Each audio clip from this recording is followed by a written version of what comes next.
మంచిర్యాల పట్టణంలోని గోదావరి ప్రాంగణంలో ఉన్న మాతా శిశు ఆసుపత్రిని ఎమ్మెల్యే ప్రేమ్ సాగర్ సందర్శించారు. అనంతరం వైద్యులతో సమీక్షించి ఆసుపత్రికి వచ్చిన రోగులు బాలింతలతో మాట్లాడి వారి సమస్యలు అడిగి తెలుసుకున్నారు. 2 రోజుల క్రితం ఆసుపత్రిలో సాంకేతిక కారణాల వల్ల విద్యుత్ సరఫరాకు అంతరాయం ఏర్పడడంతో రోగులు, గర్భిణీలు, బాలింతలు, శిశువులు తీవ్ర ఇబ్బందులు ఎదుర్కొన్నారని తెలుసుకున్నారు. ఈ క్రమంలో వర్షానికి వరద నీరు ఆసుపత్రిలో చేరిందని పలు రకాల వార్తలు సోషల్ మీడియాలో వైరల్ కావడంతో సమాచారం తెలుసుకున్న ఎమ్మెల్యే ప్రేమ్ సాగర్ స్పందించి వైద్య ఆరోగ్య శాఖ అధికారులతో కలిసి ఆసుపత్రులలో వార్డులలో తిరిగి పలువురు రోగులతో సమస్యలపై ఆరా తీశారు. విద్యుత్ వైర్లు కాలిపోవడం ప్రమాదవశాత్తు జరిగిందా లేక గిట్టని వారు చేశారా అనే కోణంలో విచారణ జరిపించి తగు చర్యలు తీసుకుంటామని, అలాగే సంబంధిత టెక్నీషియన్లు విధుల్లో నిర్లక్ష్యం వహించిన వారిపైన విచారణ జరిపి బాధ్యులైన వారిని తగు చర్యలు చేపడతామని, మరోసారి ఇలాంటి ఘటనలు పునరావృతం కాకుండా ఉండాలని అధికారులను హెచ్చరించారు.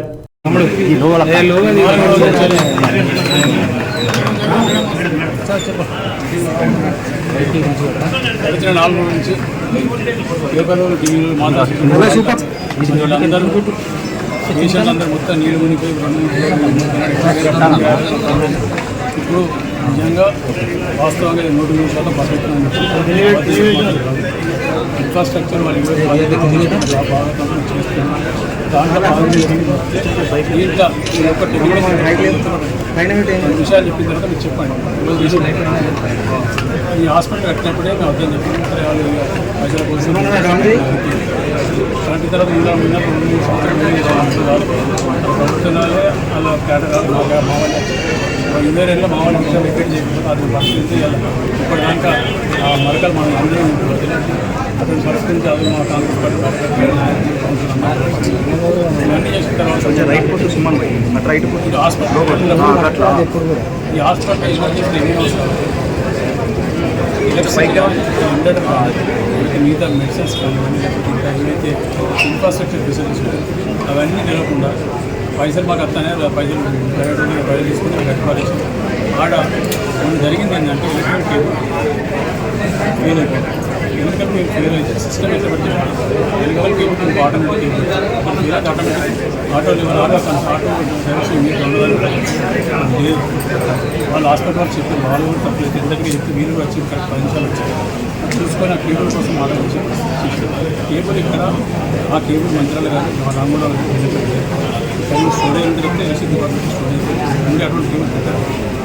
దాన్ని మాట్లాడి అప్పుడు చేసి పాపం డాక్టర్ వాళ్ళు కూడా కష్టపడి డబ్బులు రోజు డైరెక్ట్ చేతులు లేకపోతే వాళ్ళు డబ్బులు డిపార్ట్మెంట్ వాళ్ళు ఫోన్ చేస్తే వీళ్ళకి ఫోన్ చేసిన కరెక్ట్ అరగంట వాళ్ళు వచ్చి రాత్రి ఎలక్ట్ చేసి ఈ రెండో సమస్య ఏంటంటే జనరేటర్. ఇవన్నీ సిస్టమేటిక్ అయితే జనరేటర్ ఎందుకు పెట్టుకుంటుంది? ఇది ఎమర్జెన్సీ సిస్టమ్ కాబట్టి చిన్నపిల్లలు ఉంటారు, వాళ్ళ ఇబ్బందులు అయితే కరెంట్ ఇన్ఫెక్షన్ అయితే దాన్ని ప్రత్యేక చేసిన పవర్తో పాటు జనరేటర్ కూడా ఆటోమేటిక్ అదే ఇప్పుడు ఆడకుండా మీకు ఎక్స్ట్రా ఇంటికి మాటలు ఇప్పుడు చేసినప్పుడు ఖచ్చితంగా థ్యాంక్ యూ.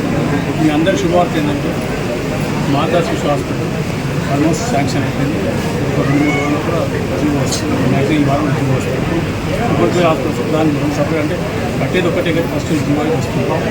ఈ వారంలో కూడా జీవో వస్తుంది. జీవో వచ్చినాక నాకు వచ్చే వారం 10-15 రోజుల్లో కూడా ఫౌండేషన్ సైట్ కొడుతుంది. దసరా వర్క్ స్టార్ట్ చేస్తుంది. 1 year 3 months 1.5 ఖచ్చితంగా కంప్లీట్ చేస్తుంది.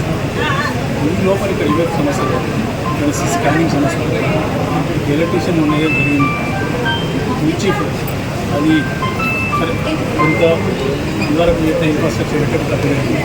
ఎవరైతే స్టాఫ్ ఎలక్ట్రీషియన్ పనిచేస్తున్నారో వాళ్ళు కావాలని చేసిన వాడి దగ్గర నుంచి అంత దూరం రాదు. వాళ్ళకి ముందు తెస్తే తెచ్చినప్పుడు నేను చెప్తే డిపార్ట్మెంట్ వచ్చి ఉపయోగించాలి. అవకాశం కూడా మొత్తం పోయినా వేసి కావాలని చేసి వాస్తవం. రెండోది ఎలక్ట్రీషియన్లు ఎవరైతే ఇన్వాల్వ్ అయ్యారో ఇంకోటి ఏసీ ఎడ్మిషన్ ఎవరైతే ఇప్పుడు దాకా ఇక్కడ చదువుకోవడం చేయడం కానీ చిన్నపిల్లలకి ఏసీ కానీ వాళ్ళని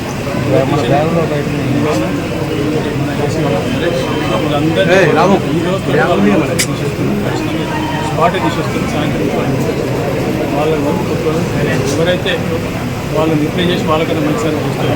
వాళ్ళని రేపటి నుంచి చూస్తారు. వాళ్ళు ఎవరైతే ఇస్తారు వాళ్ళు మంచులు వాళ్ళు పనిచేస్తూ ఉంటారు. ఇక్కడ హాస్పిటల్లో కానీ స్కూల్లో కానీ ఇవన్నీ ఏం జరిగినా కూడా పనిచేసి ఇచ్చినప్పుడు వారికి ఒప్పులో ఉంటుంది. దానికి వస్తున్నాడు ఖచ్చితంగా ఇమీడియట్ యాక్షన్ వాళ్ళు బీదవాళ్ళు జరుగుతున్న స్కూల్లో బీదవాళ్ళు వచ్చి హాస్పిటల్ ఇది మనం రోటీ చేయకపోతే ఇక్కడ నేను ఇన్సూరెన్స్ వేస్తే కూడా నేను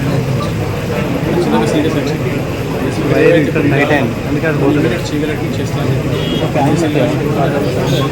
అవన్నీ ఖచ్చితంగా వారం లోపల 3 ఏసీ రఫ్లు 3-4 ఏసీ రఫ్లు చేసి స్టాఫ్ రూమ్స్ కొన్ని వాటి కూడా ఆశా వర్కర్లు కానీ నర్సెస్ పేషెంట్ అవన్నీ చేస్తాను. దీంతో పాటు స్కానింగ్ ఒక ప్రాక్టీస్ అయింది. గవర్నమెంట్ హాస్పిటల్లో రొటీన్గా నడిచే ప్రాక్టీస్. ఆ ప్రాక్టీస్ దృష్టిలో పెట్టకపోతే దాని ఆపరేటర్ ఎవరైనా ఎవరి పేద పెనాల్టీ వాళ్ళ పెనాల్టీ అనేది నౌకరే పడుతుంది. ఇవాళ సీనియర్స్ వార్నింగ్ ఇస్తారు.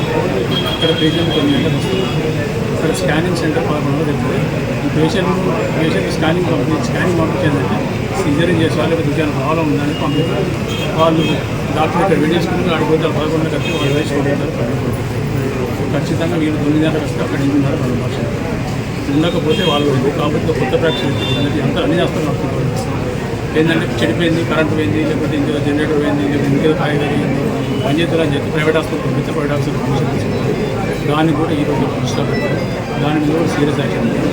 అటువంటిది ఏదైనా నిజంగా accidental which is not human beings control, మనిషి కంట్రోల్ లేకుండా జరిగినప్పుడు తప్ప మిగతా ఏ తప్పు జరిగినప్పుడు వాళ్ళే బాధ్యత. అటువంటి జరిగినప్పుడు ఖచ్చితంగా ఏదైనా బయటికి పంపాల్సి వస్తే ఇక్కడ వచ్చే పేషెంట్ అందరూ మీద వాళ్ళు వాళ్ళ నుంచి శక్తి వాళ్ళు డాక్టర్లకు చెప్తున్న ఇన్స్ట్రక్షన్స్ వాళ్ళకు కూడా డైరెక్షన్ ఇస్తారు. అటువంటి ఏమైనా అవసరం వచ్చినప్పుడు ప్రైవేట్ పంపించినా కూడా ఆ వీక్ ప్రభుత్వం చేసే ఖచ్చితంగా మాతా శిశు హాస్పిటల్ని తెలంగాణ ఉత్తర తెలంగాణ మొత్తం తెలంగాణ రాష్ట్రంలో మంచిగా అంటే ఎట్లుంటుందని ఒక 2 సంవత్సరాలు నాకు టైం చేస్తాను.